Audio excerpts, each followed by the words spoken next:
I'm somewhere in Mysore, and it is sometime around 11 o'clock in the morning, and we wanted to see if we can eat something. We were tired of eating at hotels, dining, and we want to eat something street side.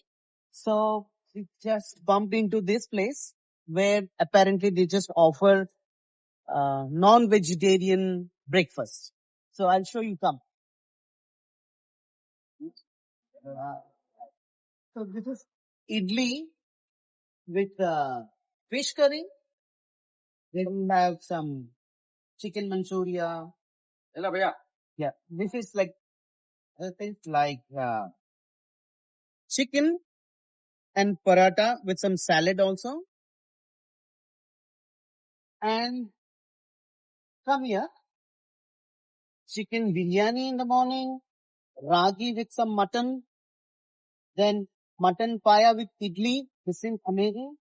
And you have egg fried rice, egg curry rice, and something non-veg. And then paratha and chicken.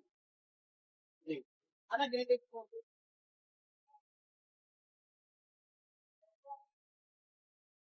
That's it. Now let's enjoy the food.